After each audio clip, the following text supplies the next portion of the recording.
Fala galera, aqui é o professor João, gravando mais uma videoaula aí. Vou colocar no canal, no nosso canal, para o nosso canal Física é Tudo, né? E essa videoaula é para que os alunos que estão fazendo o ensino à distância possam assistir a aula depois de eu ter dado a aula remota lá no Meet. Então,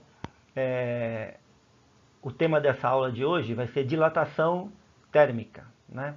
O tema da aula é sobre dilatação. Nós vamos falar de dilatação térmica. Então, acompanhe aí, mesmo quem é leigo pode assistir, a título de curiosidade. Essa é uma aula direcionada para o segundo ano do ensino médio, mas papai e mamãe aí que estão junto com os alunos podem assistir para depois poder ajudar o pessoal aí, tá? Então vamos ver do que se trata. Bom, o que é dilatação? A gente tem três tipos de dilatação. A dilatação ela pode ser linear, quando o corpo dilata em só uma dimensão. Por exemplo, essa linha aí, ó, ela vai dilatar somente no comprimento. A dilatação pode ser superficial quando se tratar de uma superfície. Aí vai dilatar na largura e no comprimento. E a dilatação pode ser volumétrica, quando dilatar nas três dimensões: largura, comprimento, altura, né? Então, quando a gente tem uma dilatação linear, a gente diz que é 1D, dilata uma dimensão. Quando é superficial, 2D, duas dimensões. E quando é volumétrica, 3D, três dimensões. Tá? Então, está ali, dilatação linear, superficial e volumétrica. Por que é importante estudar a dilatação? Vou dar um exemplo. Tá? Imagina que você vai no dentista, né? E aí você vê essa figurinha lá no consultório do dentista. É muito comum ter esse desenho aí. Então ali está um dente e tal, o dentista vai te examinar. E a hora que ele examina o seu dente, ele encontra uma cárie no seu dente. Ele encontra lá um furinho no seu dente e diz que lá dentro tem um bichinho da cárie que está comendo o seu dente. Então ele tem que tirar aquela cárie. Ele vai pegar aquele motorzinho do inferno e vai cavocar o seu dente. Ele vai fazer um buraco ali para tirar a bendita da cárie, certo? E aí depois ele tem que fechar esse buraco que ele cavou no seu dente. Aí ele vai pegar um material que ele tem lá e vai tampar aquele buraco que ele fez, vai dar um acabamento bonitinho e o seu dente vai ficar legalzinho. Agora imagina que o material que o dentista vai colocar dentro do seu dente, que não é o seu dente, tem que ser um material que não dilata facilmente. Porque todo material dilata quando a temperatura muda. Se esfria, ele contrai. Se aumenta, ele aumenta de dimensão. Ele sofre a dilatação. Então, imagina que o dentista põe um material que dilata muito fácil. Aí você vai, toma um sorvete, aquele material, né, o gelado vai no dente, contrai. Aí depois você morde um pastel ou uma coxinha, ou vai tomar uma sopa, um caldo quente, e aquele material dilata dentro do seu dente. O que pode acontecer? Trincar o seu dente, certo? Pode trincar o seu dente. Então, ó, olha no desenho aí, ó, uma trinca, né? Então vai acontecer uma trinca no dente. Isso daí é não bom, né? Não é nada bom. Então, o material que o dentista coloca dentro do seu dente, ele não pode sofrer dilatação facilmente. Então, tem que ser um material indicado. Por que engenheiro estuda dilatação? Engenheiro de materiais, engenheiros mecânicos, né? Porque cada material é dedicado para uma coisa. Não pode fazer para uma finalidade um material que não é para aquela finalidade. Vamos ver um exemplo 2. Isso daí é um trilho de trem. É a junção de um trilho com o outro, né? Então tem ali, isso daí é chamado de junta de dilatação.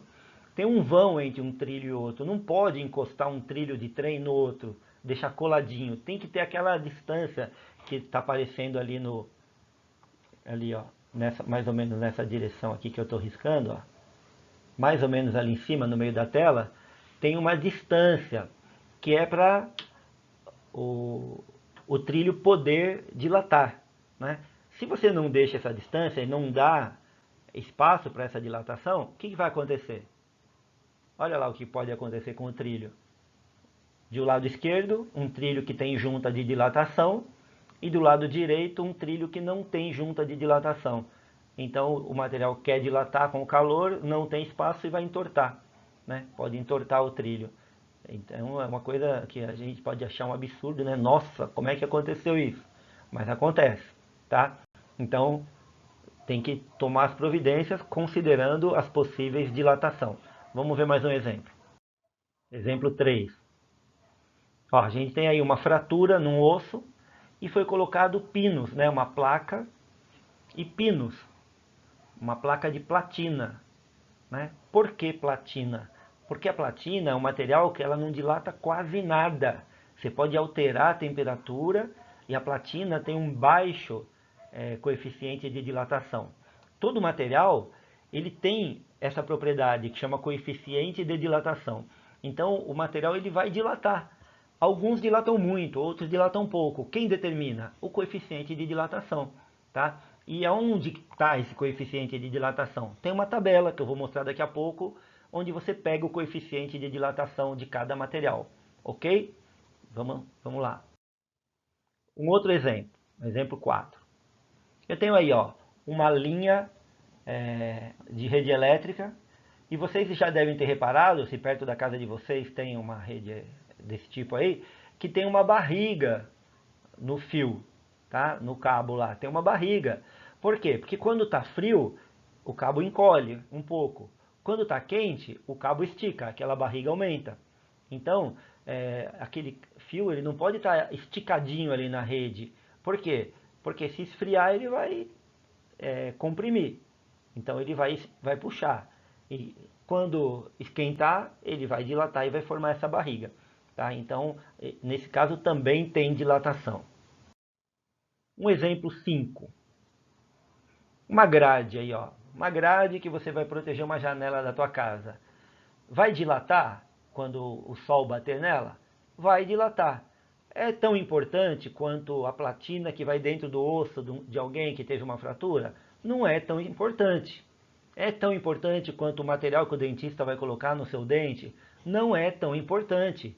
Tá? Então, não tem que levar muito em consideração. Ah, dá para fazer de alumínio? Dá. Pode ser de ferro? Pode. Pode ser de aço inox? Pode.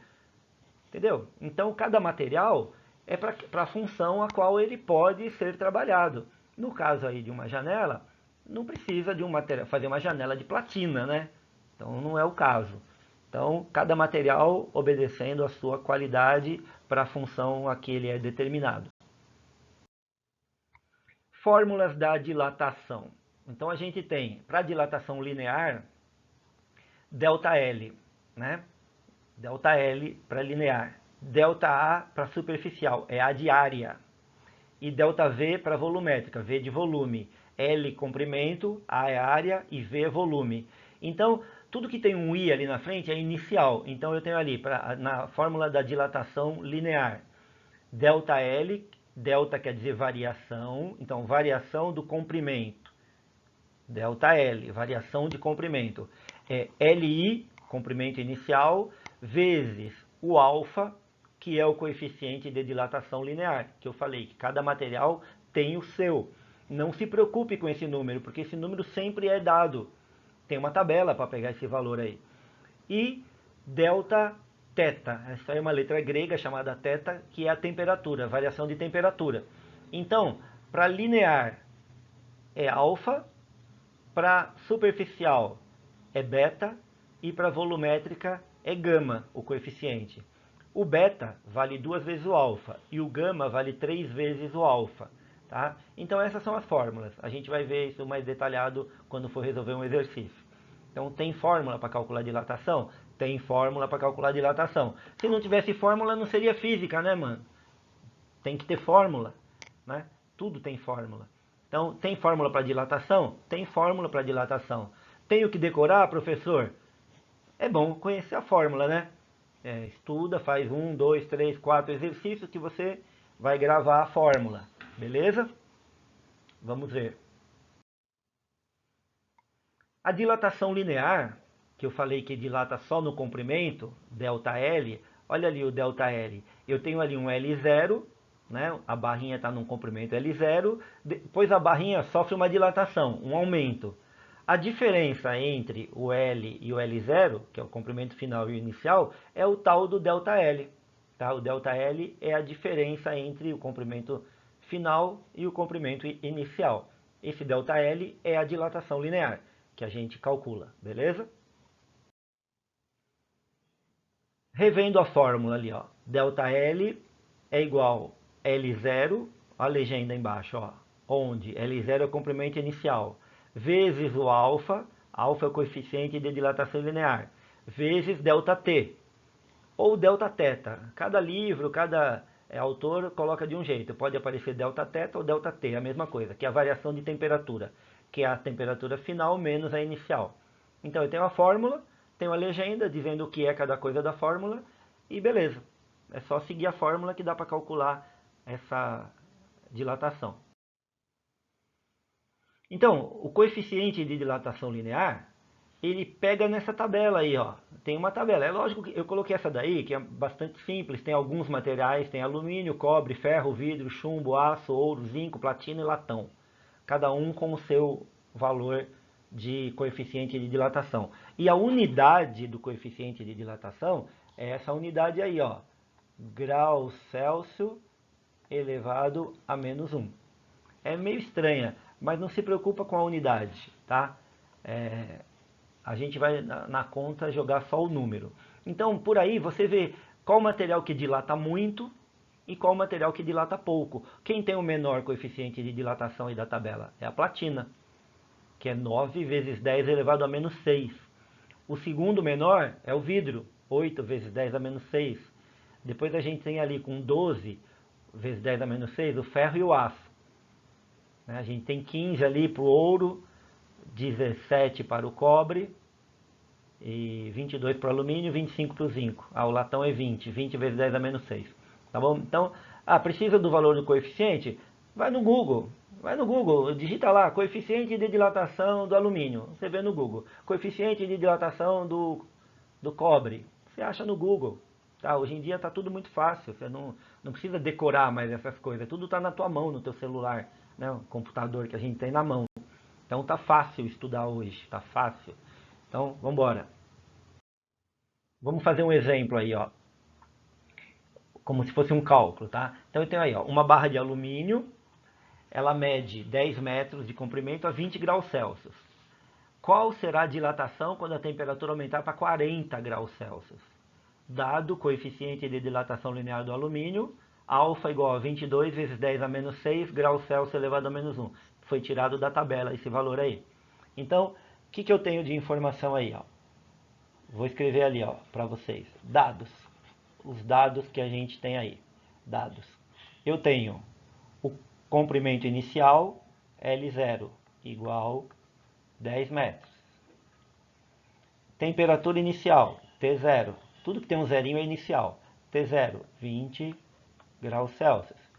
Qual será a dilatação? A pergunta é essa. ΔL igual, interrogação. Quando a temperatura aumentar, T igual para 40 graus Celsius. Quando a temperatura aumentar para 40 graus Celsius. Então eu tenho isso daí, ó. Eu tenho o comprimento inicial, tenho a temperatura inicial, quero saber quanto foi a dilatação, ΔL, e sei que a temperatura aumentou para 40. E ali foi dado o alfa ali em cima.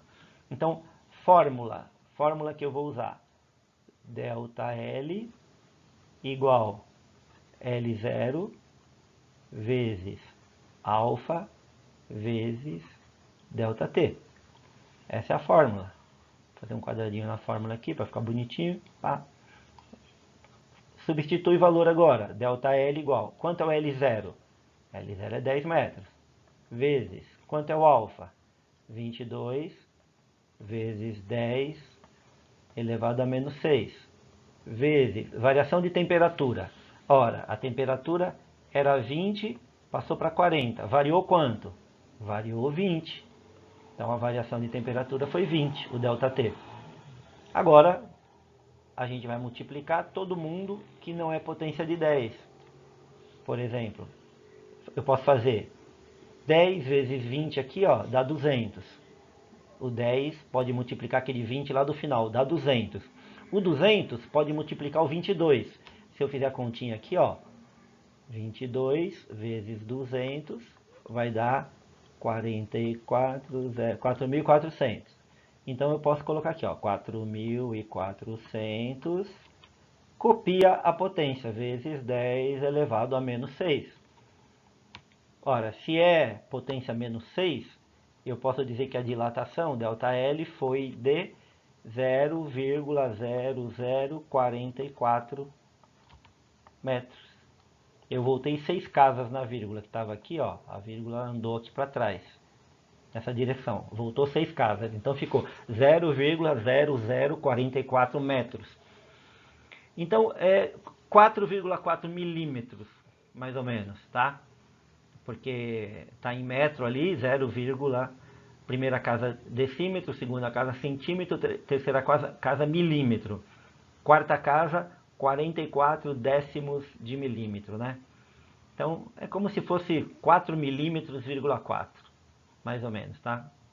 4 milímetros e meio foi o aumento nessa barra de alumínio quando a temperatura variou. Então é assim que é feito o cálculo, tá? É lógico que precisa treinar, né? Precisa treinar para aprender legal. Beleza? Então é isso daí.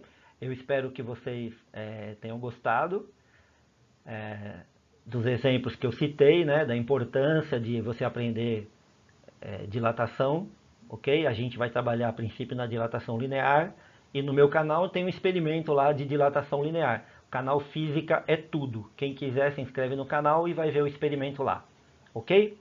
Então é isso daí. Um grande abraço para todo mundo. Continuem se cuidando, tá? E logo logo a gente vai estar todo mundo junto aí, podendo ter aula presencial. Um grande abraço para vocês, tá bom?